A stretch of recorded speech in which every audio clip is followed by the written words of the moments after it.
আমাদের সঙ্গে fire expert Udaynarayan অধিকারী রয়েছে। আমি উদয়বাবুর কাছে যাব। উদয়বাবু, প্রতিবার অগ্নিকাণ্ডের ঘটনা ঘটে, রিপোর্ট হয়, কমিটি গঠন হয়, সব আমরা দেখেছি, কিন্তু সেই অগ্নিকাণ্ডের ঘটনা ঘটার পর যে এতগুলো মানুষের প্রাণ চলে যায়, তার দায়টা তো কাউকে নিতে হবে। কেউ নেবে, আর এরকম হবে। আমি আপনার স্টুডিওতে বসে বলে যাচ্ছি, মানে আগের গভর্নমেন্টও নেয়নি, বর্তমান গভর্নমেন্টও নেবে না। ডিপার্টমেন্টে একটা ডিপার্টমেন্ট, দমকল ফায়ার সার্ভিস, তার আবার West Bengal fire service emergency যোগ হয়েছে, এরকম একটা ডিপার্টমেন্টের টপ থেকে যদি ধরেন, এই ধরনের বিধ্বংসী অগ্নিকাণ্ডে আমার নর্মাল স্ট্রাইকিং ফোর্সের সাথে যে সিনিয়র অফিসার দরকার, at present at the moment ডিরেক্টরের পোস্ট তিনটেই ফাঁকা। And in accordance with the law, director is the operational head. তাহলে এই ধরনের আগুনটা সিনিয়র অফিসার কে ফেস করবে? আসুন, ডেপুটি ডাইরেক্টরের র্যাঙ্ক চারটেই ফাঁকা। একটা ডেপুটি ডাইরেক্টর, সে এখন ওই ডিরেক্টরের ইনচার্জের কাজ করছে। তারপরে হচ্ছে ডিভিশনাল ফায়ার অফিসার, একটা ডিভিশনে একটা ডিভিশনাল ফায়ার অফিসার থাকে।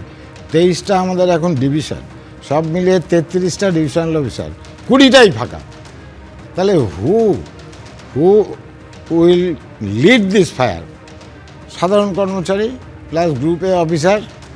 এখানে আপনি খোঁজ নিয়ে দেখুন না, এই বিধ্বংসী অগ্নিকাণ্ড ভোর থেকে আরম্ভ হলো, প্রাণ গেল, আরও প্রাণ ভেতরে লুকিয়ে আসে, মানে দেহাবশেষ লুকিয়ে আসে। তাদের পরিবারের প্রতি সমবেদনা জানিয়েই আমি বলছি, আপনি খোঁজ নিয়ে ইনভেস্টিগেশন করে দেখুন এখানে কোন কোন সিনিয়র অফিসার ফায়ারের প্রথম থেকে রোটেশনে এখনও পর্যন্ত ছিল। থাকবে কোত্থেকে? নাই তো। এবার অ্যাডিশনাল ডিরেক্টর জেনারেল একটা পোস্ট আছে আমাদের ডিপার্টমেন্টে, তিনি কিন্তু অপারেশন থেকে প্রমোশন পান। দেখেছেন উনি এইখানটায় এসে ফায়ারে লিড করেছে। জুনিয়রদের যে লিড করবে সিনিয়র অফিসাররা, সেই সিনিয়র অফিসারই যদি না থাকে, দুটো একটা তিনটে থাকে, তাহলে কি করে এই ফায়ার মানে করবে? যারা আমাদের নর্মাল যেমন আর্টিলারি ফোর্স, সেরকম আমাদের যে striking force, they will forward under the leadership of the senior officer. Senior officer রাস্তা দেখাবে, ওরা সাহস পাবে, এগোবে, ঝাঁপাবে। কোথায়?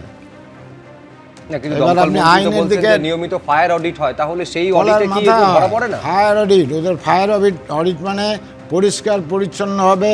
আমি একদম আউটস্পোকেনলি বলছি যে চুরি হয়, চুরির ফায়ার অডিট হয়। এই যে জায়গাগুলো এফেক্টেড হয়েছে, এদের কোনো ক্লিয়ারেন্স আছে? তাহলে ওদের কাছে নর্মাল যে অনলাইনে ফাইল জেনারেট করে, ওরা সেটা নিয়েই ব্যস্ত। ওরা টাইম পায় না যে রেগুলার কোর্সে কলকাতার উপরে, মফস্বলে হোক গ্রামে হোক, অ্যাকচুয়াল অডিট করার।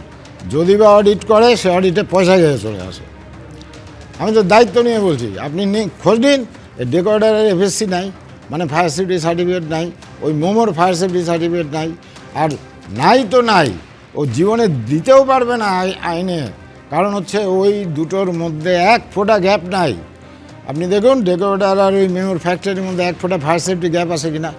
তাছাড়া আমি তো চ্যালেঞ্জ নিয়ে বলে দিচ্ছি, they are not holding any fire safety certificate. একদম। এবিপি আনন্দ, এগিয়ে থাকে, এগিয়ে রাখে।